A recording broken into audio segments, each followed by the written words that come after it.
Swaraj express के खास programme कुर्सीनामा में आपका स्वागत है और मैं हूं आपके साथ वर्षा। उत्तर प्रदेश में विधानसभा चुनाव का 5वां चरण संपन्न हो चुका है और अब 6वें चरण के रण को लेकर सभी दलों ने अपनी पूरी ताकत झोंक दी है। 5वें चरण के रण में 10 जिलों की 57 सीटों पर वोटिंग होगी और छठे चरण में जिन क्षेत्रों में मतदान होने हैं उसे मुख्यमंत्री योगी आदित्यनाथ का गढ़ माना जाता है। ऐसे में चलिए हम आपको गोरखपुर शहर की विधानसभा क्षेत्र लेकर चलते हैं और बताते हैं कि यहां पर इस बार के चुनाव में क्या माहौल है, मतदाता किन मुद्दों को ज्यादा तवज्जो दे रहे हैं और किन्हें दरकिनार कर रहे हैं।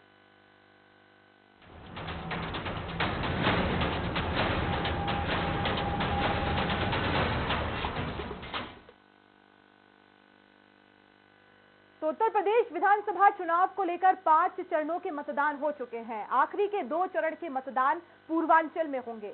पूर्वांचल में बीजेपी ने अपनी पूरी ताकत झोंक दी है, तो वहीं सपा मुखिया भी गोरखपुर शहर पर पूरा फोकस कर रहे हैं। गोरखपुर शहर का सियासी गणित देखा जाए तो बीजेपी के लिए पूर्वांचल की जंग काफी अहम मानी जा रही है। पूर्वांचल में बीजेपी ने शुरू से ही अपना ध्यान केंद्रित किया था और वहीं उत्तर प्रदेश की राजनीति में ये कहावत भी है कि पूर्वांचल के लोग जिसके साथ जाते हैं सरकार उसकी बनती है और यही कारण है कि पूर्वांचल में फिलहाल बीजेपी ने अपनी पूरी ताकत झोंक रखी है। आज चर्चा इसी मुद्दे को लेकर। गोरखपुर और योगी आदित्यनाथ दोनों एक दूसरे के पूरक हैं। किसी का नाम लीजिए तो चेहरा आपके सामने आएगा, वो या तो गोरखपुर का होगा या योगी आदित्यनाथ का। इस वक्त यूपी के सीएम की बागडोर संभाले हुए हैं। 5 बार गोरखपुर संसदीय क्षेत्र का प्रतिनिधित्व कर चुके योगी एक बार विधान परिषद से भी चुने गए। अब पहली बार गोरखपुर शहर से विधायकी का चुनाव लड़ रहे हैं। इस वक्त यूपी के साथ पूरे देश की निगाह गोरखपुर शहर सीट पर है।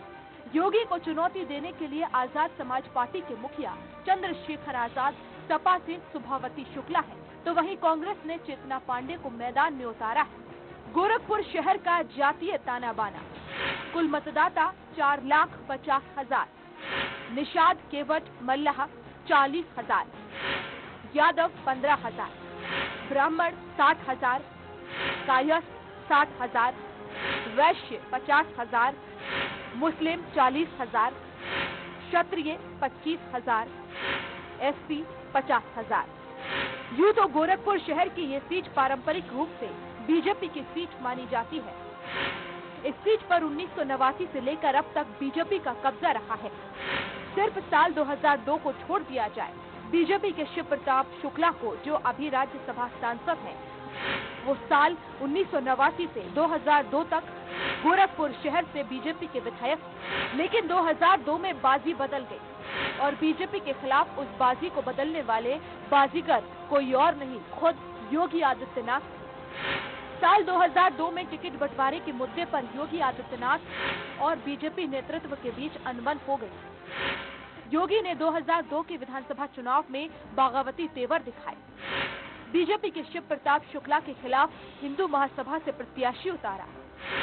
राधा मोहन दास अग्रवाल के लिए जमकर चुनाव प्रचार किया। चुनाव में राधा मोहन दास अग्रवाल जीत गए। 2002 के चुनाव में बीजेपी उम्मीदवार तीसरे नंबर पर रहे।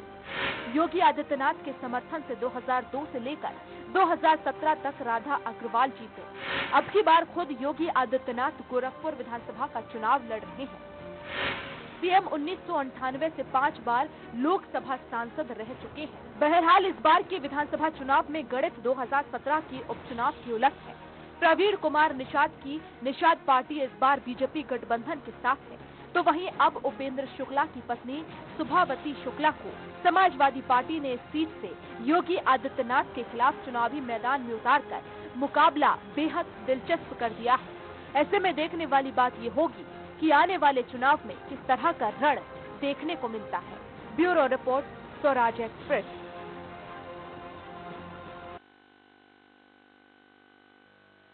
तो गोरखपुर शहर में कौन बाजी मारेगा, मतदाताओं का झुकाव आखिर किस ओर है, चलिए ये समझने की कोशिश करते हैं हमारे संवाददाता रुद्र प्रताप सिंह से, तो वहीं कुछ और दिलचस्प पहलुओं को भी हम जानेंगे।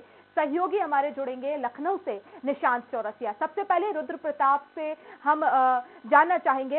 रुद्र प्रताप, ये सीट काफी दिलचस्प है, खुद मुख्यमंत्री योगी आदित्यनाथ यहाँ से पहली बार चुनाव लड़ रहे हैं। भगवागढ़ में इस बार किस तरह का माहौल नजर आ रहा है? ये हम आपको बता दें कि गोरखपुर सदर विधानसभा सीट जो कि मुख्यमंत्री योगी आदित्यनाथ खुद यहाँ से भारतीय जनता पार्टी के सदर विधानसभा से प्रत्याशी हैं और पूरी एड़ी से चोटी भारतीय जनता पार्टी ने लगा दी है पूरे 9 विधानसभा में, पूरे उत्तर प्रदेश चुनाव में। अगर हम गोरखपुर की 9 विधानसभा सीट की बात करें तो 9 विधानसभा सीट भी ये पूरे प्रदेश की निगाहें लगी हुई है, जो कि मुख्यमंत्री का गढ़ भी गोरखपुर माना जाता है और वो खुद यहाँ से प्रत्याशी है। तो एड़ी से चोटी भारतीय जनता पार्टी ने लगा लिया। अब ये देखना ये होगा कि जनता क्या फैसला करती है 10 मार्च को।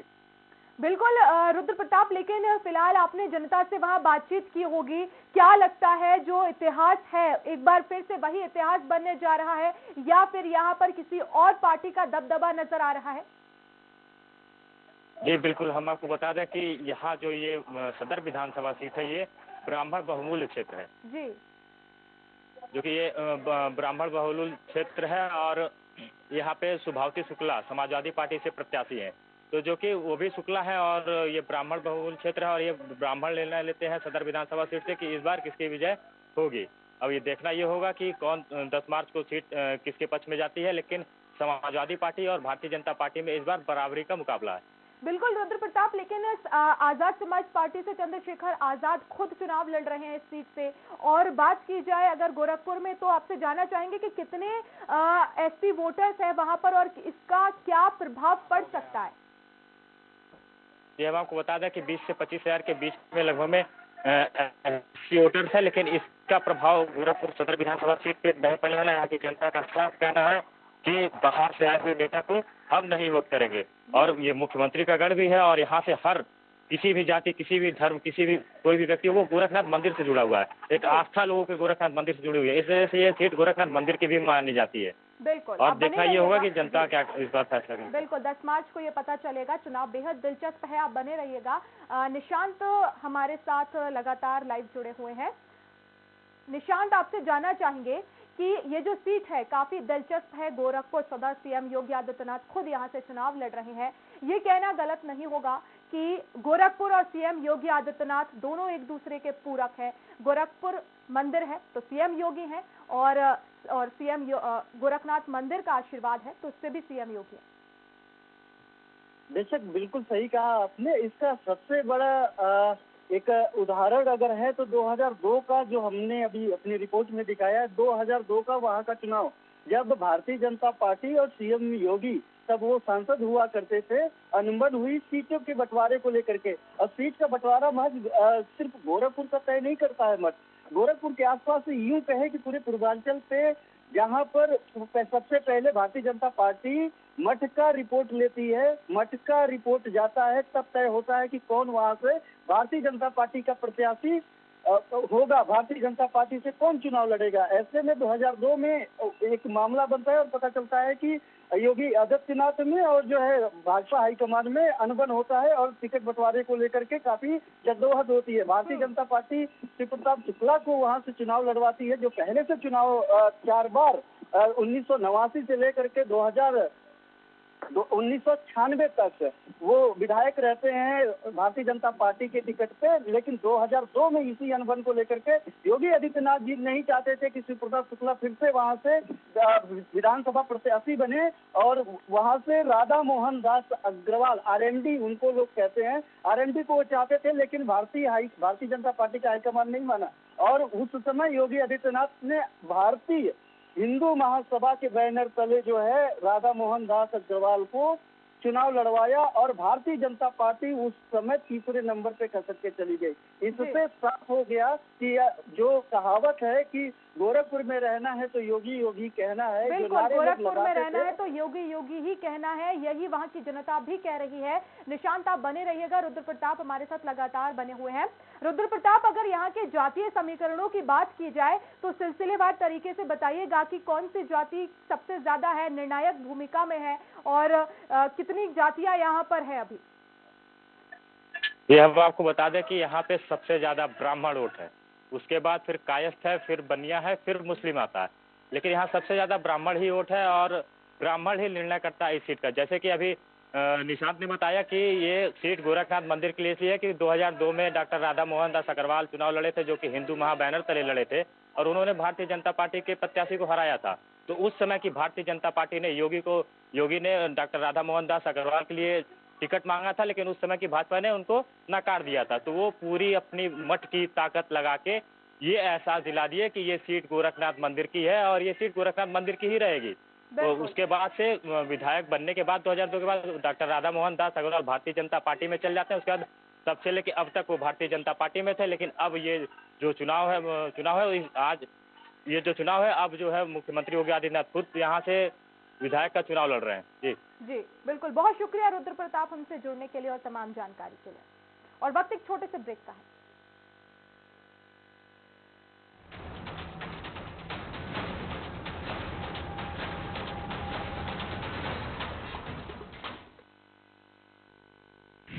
योगी आदित्यनाथ के गढ़ गोरखपुर की 9 सीटों पर क्या एक बार फिर बीजेपी की बादशाहत रहेगी बरकरार?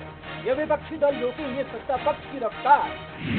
छठे चरण में गोरखपुर जिले की 9 सीटों पर क्या है मतदाताओं का मूड और कौन से अहम मुद्दे चुनाव परिणाम पर डाल सकते हैं असर? सत्ता के संग्राम में आज गढ़ का रण शाम 5 बजे एसपी त्रिपाठी के साथ। मध्य प्रदेश में पुरानी पेंशन स्कीम फिर से लागू करने और महंगाई भत्ता बढ़ाने समेत अन्य मांगों को लेकर कर्मचारियों के मोर्चा खोलने पर क्या आर्थिक संकट से जूझ रही सरकार पर पड़ेगा कोई दबाव? राजस्थान में पुरानी पेंशन बहाल होने मध्य प्रदेश कांग्रेस का रुख कितना आक्रामक और कमलनाथ सरकार के दौरान कर्मचारियों के हित में आखिर क्यों नहीं लिया गया कोई फैसला? जनता मांगे जवाब में आज पेंशन पर पसपेश शाम 7 बजे एसपी त्रिपाठी के साथ। श्री सत्य Sai university is the fastest growing university of Madhya Pradesh.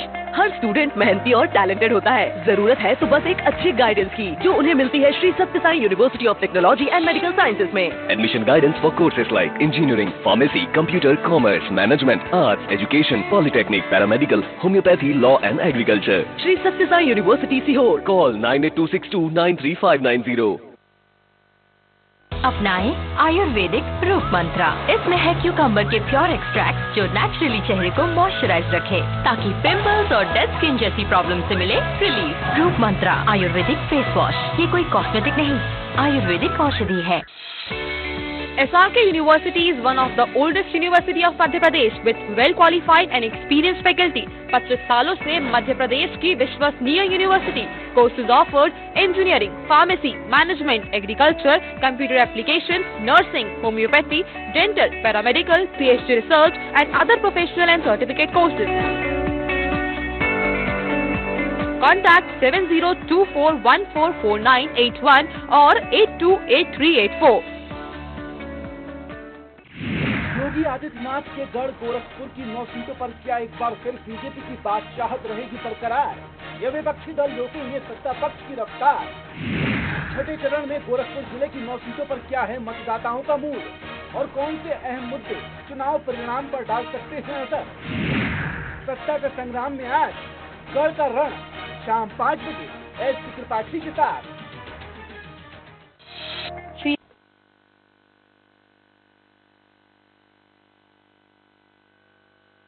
तो ब्रेक के बाद कुर्सीनामा में एक बार फिर आपका स्वागत है। लगातार गोरखपुर सदर सीट की हम बात कर रहे हैं। मुख्यमंत्री योगी आदित्यनाथ खुद यहां से चुनाव लड़ रहे हैं। काफी दिलचस्प ये सीट है। निशांत चौरसिया हमारे साथ लखनऊ से लगातार बने हुए हैं। निशांत, इस सीट पर मुख्यमंत्री योगी आदित्यनाथ का इतना दबदबा है कि अगर बिना पार्टी के सिंबल से भी यहां से चुनाव लड़ेंगे तो भी जीत हासिल करेंगे। वो यही कारण रहा कि कई बार ऐसा होता था कि जब चुनाव पहले कोई भी विधानसभा या लोकसभा चुनाव पहले जो है मठ और जो है बीजेपी में काफी खींचतान मचता था और अंततः जो है भारतीय जनता पार्टी झुक जाती थी योगी आदित्यनाथ के सामने और जो उनकी मांगे होती थी वो मांग मान ली जाती थी और उसका नतीजा ये रहा कि भारतीय जनता पार्टी जो शहर का गढ़ माना जाता है कि वो शहर है, तो शहर में ज्यादा मजबूती रहती, वो धीरे धीरे पूर्वांचल पे पूरी तरीके से अपने निशांत, मैं आपको रोकना चाहूंगी, आप अपनी बात पूरी कर लीजिएगा। इस वक्त हमारे साथ समाजवादी पार्टी से जिला अध्यक्ष अवधेश यादव जी फोन लाइन पर जुड़ गए हैं। अवधेश जी, बहुत स्वागत है आपका स्वराज एक्सप्रेस में। धन्यवाद मैडम जी अवधेश जी, इस बार गोरखपुर सदर की हम बात कर रहे हैं, किस तरह का माहौल आपको नजर आ रहा है? क्या समाजवादी पार्टी को इस बार जनता समर्थन देगी? गोरखपुर की जनता पूरा समर्थन दे रही है। कल समाजवादी पार्टी के राष्ट्रीय अध्यक्ष माननीय अखिलेश उत्सव था सदर विधानसभा क्षेत्र में। जो अपार जनसमूह सड़कों पर उतरा, उसने योगी आदित्यनाथ को जब समर्थन दिया था तो ये सोच कर दिया था कि वो सांसद थे, बार बार कहते थे कि मैं यहाँ की मूलभूत समस्याओं से आपको निदान दूंगा, मैं जाम की खत्म करूंगा, मैं जल निकासी खत्म करूंगा। लेकिन सड़कों पर उतर के जब इस बारिश में लोगों को अपने घरों से नाव के द्वारा निकलना पड़ा तो लोगों ने सवाल पूछा कि मुख्यमंत्री बनने के बाद 5 साल बीतने के बाद अब इस समस्या का समाधान आप कब दोगे। इसलिए जनता गुस्से में है और सड़कों पर उतरी है और समाजवादी पार्टी को पूरा समर्थन दे रही है। ठीक है अवधेश जी, लेकिन वहाँ की जनता तो हमेशा योगी योगी ही करती है। वो तब तक करती थी जब लोग कहते थे कि मैं तो मात्र एक सांसद हूँ, मुझे कुछ निधि मिलता है, मैं विकास कार्य कैसे करूँ। अब जनता ये पूछ रही है कि मुख्यमंत्री से बड़ा इस प्रदेश में और कौन सा पद आपको मिलेगा कि हमारी इन मूलभूत समस्याओं का समाधान आप कर सकेंगे। जी, तो क्या माना जाए अवधेश जी, इस बार क्योंकि आप इस बार जीत का दावा कर रहे हैं, दूसरे नंबर पे कैसे देखते हैं? कम से कम बीजेपी तो होगी दूसरे नंबर पे। देखिए, हम लड़ रहे हैं, दूसरे नंबर पे कौन है कौन नहीं है इसके झगड़े में हम नहीं हैं। जी हाँ, समाजवादी पार्टी मजबूती के साथ अपने, क्योंकि समाजवादी पार्टी ने शहर विधानसभा में 500 बेड का बच्चों का इंसेफ्लाइटिस से लेकर के मदन मोहन मालवीय विश्वविद्यालय, 4 लेन, तारामंडल बेल्ट में तमाम काम अच्छा काम किया है और 2 ओवरब्रिज समाजवादी पार्टी ने पिछले 5 साल में बनाया है। और योगी आदित्यनाथ जी से अगर सवाल हो तो पूछ लीजिएगा, क्या पूरे 5 साल के काम में जो गोरखपुर जाम से जूझता है, अगर एक सिंगल ओवरब्रिज भी बनाया हो तो उनसे पूछ लीजिएगा ओवरब्रिज का नाम क्या है। ठीक है अवधेश जी, इस वक्त हमारे साथ संवाददाता निशांत चौरसिया भी जुड़े हुए हैं। निशांत, कुछ सवाल करना चाहेंगे अवधेश जी से?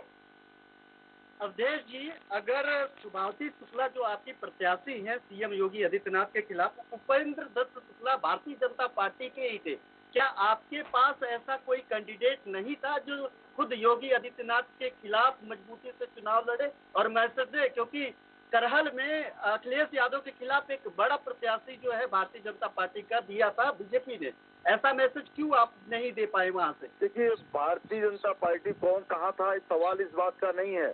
जो करहल से भी उम्मीदवार दिया था वो भी समाजवादी पार्टी का ही, 3 बार का सांसद, समाजवादी पार्टी से ही अपना राजनीति का शुरुआत करने वाला व्यक्ति था। वो सवाल आज की डेट में नहीं है। हमने उपेंद्र शुक्ला जो 40 साल तक भारतीय जनता पार्टी का जिन्होंने मदद किया था, जो उनके साथ नाइंसाफी हुई, जिसके मृत्यु के बाद 40 साल देने के बाद इस प्रदेश का उसी दल का मुख्यमंत्री एक श्रद्धा सुमन अर्पित करने न गया हो, वो दर्द था। जब वो दर्द जाकर के माननीय राष्ट्रीय अध्यक्ष के सामने इस परिवार ने जताया तो राष्ट्रीय अध्यक्ष ने कहा चलो समाजवादी पार्टी सबका सम्मान करती है, आओ और मैं आपको सम्मान दूंगा, और समाजवादी पार्टी ने वो सम्मान इनको दिया। इसलिए आज समाजवादी पार्टी उनको चुनाव लड़ा रही है। अच्छा अवधेश जी, जो शहर विधानसभा सीट है जिसको लेकर के आप कह रहे हैं कि योगी जी सांसद थे, अब योगी इसलिए नहीं कहेगा क्योंकि मुख्यमंत्री रहे, कुछ तो रोड मैप बनाया होगा आपने वहाँ के विकास के लिए, क्या क्या करेंगे, क्या क्या नहीं हुआ है वहाँ पे, अगर आपका विधायक वहाँ से चुना जाता है तो? देखिए, अगर हमारी समाजवादी पार्टी की सरकार बनती है तो हम लोग जाम से मुक्त दिलाने के लिए ट्रांसपोर्ट नगर से लेकर के देवरिया बाईपास से लेकर के सारा ओवरब्रिज के रास्ते से हम लोग पूरी की पूरी ट्रैफिक निकालने का काम करेंगे। मोहद्दीपुर चौराहा जहाँ जाम लगता है वहाँ ओवरब्रिज बना करके वहाँ की ट्रैफिक की समस्या से हम निजात दिलाएंगे। गोरखपुर इंजीनियरिंग कॉलेज की तरफ समाजवादी सरकार से बनने वाला जो नाला था वो पूरे 5 साल में नहीं कंप्लीट हो पाया, वो नाले को कंप्लीट करके देवरिया रोड पर जो बरसात में पूरी पानी भर जाता है निजात दिलाएंगे, और पूरा शहर के जो सिस्टम बना करके उसको सीवेज से जोड़ करके पूरे पानी जो सिस्टम है पानी का उसको हम दुरुस्त करेंगे और ट्रांसपोर्टेशन और हमने रूट की सब समस्याओं का निदान करेंगे। बिल्कुल, बहुत शुक्रिया अवधेश जी हमसे जुड़ने के लिए और इतना समय देने के लिए। निशांत हमारे साथ लगातार बने हुए। निशांत, आपने भी सुना कि समाजवादी पार्टी जीत का यहाँ पर दावा कर रही है, और वो भी ऐसी जगह है जहाँ पर सीएम योगी है तो गोरखनाथ है और गोरखनाथ है तो सीएम योगी है। देखिए, वो एक ऐसा गढ़ है, भगवा गढ़ कहा जाता है। बिल्कुल। कहा जाता है कि भारतीय जनता पार्टी के नाम पे नहीं, भगवा के नाम पे वहाँ पे वोटिंग होती है और एक परसेप्शन का खेल होता है राजनीति, और वहाँ का परसेप्शन सिर्फ और सिर्फ योगी आदित्यनाथ और वो मठ है। जाहिर सी बात है कि चुनौतियां भी हैं योगी आदित्यनाथ के सामने। जो प्रत्याशी है सुभाषी शुक्ला, वो भारतीय जनता पार्टी में उनके पति जो है 40 साल तक रहे और वो संघ में भी रहे। 40 साल के दरमियान वो संघ के कार्यकर्ता थे, बड़े कार्यकर्ता थे, और वहाँ पे एक बड़ा फिगर था उपेंद्र शुक्ला का। और वो जब सीएम योगी आदित्यनाथ वहाँ से जब सांसद थे वहाँ से रिजाइन दे करके एमएलसी चुने गए, मुख्यमंत्री बने, जब वो सीट खाली हुई भारतीय जनता पार्टी ने वहाँ से लोकसभा चुनाव लड़वाया। समाजवादी पार्टी के टिकट पे जो है भारतीय जनता पार्टी के इस वक्त सांसद है प्रवीण निषाद, वो और उनके जो डॉक्टर संजय निषाद की निषाद पार्टी के जो राष्ट्रीय अध्यक्ष है संजय निषाद के पुत्र, उन्होंने समाजवादी पार्टी के टिकट पे उस उपेंद्र दत्त शुक्ला को वहां से चुनाव हराया था। ये माना जा रहा था कि एक ऐसी सीट जिसपे कभी समाजवादी पार्टी सक्सेस नहीं होगी, लेकिन ये ताना बाना कहीं न कहीं, और ऐसे अंदर खाने में ये भी कहा जाता है वर्षा कि इसमें कहीं न कहीं सीएम योगी आदित्यनाथ जो है कहीं न कहीं अपने आप को बैक कर लिए थे और चुनाव ऐसे ही छोड़ दिए थे, इसलिए इसका भी नतीजा रहा क्योंकि उनको सपोर्ट निशांत। लेकिन देखिए यहाँ पर एक तरफ क्योंकि जातीय समीकरण भी अहम है, सभी जातियां यहाँ पर निवास करती हैं, ऐसे में लेकिन जो वहाँ की जनता है उसकी आस्था सिर्फ गोरखनाथ मठ में है। जो गोरखनाथ मठ से होगा जनता उसे समर्थन करेगी, चाहे कितनी ही जातियों के यहाँ पर प्रत्याशी उतार दिए जाए। बेशक ये जातिगत समीकरण भी तो बहुत ज्यादा कुछ ऐसा नहीं कहता है कि कुछ जातियां अगर दूसरे पाले में चली जाएं तो वहां पे भारतीय जनता पार्टी हार जाएगी। अगर देख लीजिए कायस्थ 95,000 से ज्यादा कायस्थ है वहाँ पे, ब्राह्मण 55,000 है, मुस्लिम 50,000 है, वैश्य 50,000 है और छत्री 25,000 है, निषाद 25,000 वोटर हैं, दलित महज 25,000 हैं, यादव 25,000 हैं, विश्वकर्मा पंजाबी 4,000 7,000 ऐसे करके हैं जो बाहर से आकर के बसे। जाहिर सी बात है कायस्थ और ब्राह्मण सिर्फ दो ही जातियां ऐसी हैं, या फिर वैश्य को ले लीजिए, कोई भी दो जातियां या फिर कायस्थ जिधर चला गया वो जीत हासिल हो जाएगी। तो वहाँ पे जो जातिगत समीकरण है तो बहुत ज्यादा जातिगत समीकरण से कोई मायने नहीं रखता है कि अगर वो इधर उधर हुआ तो भी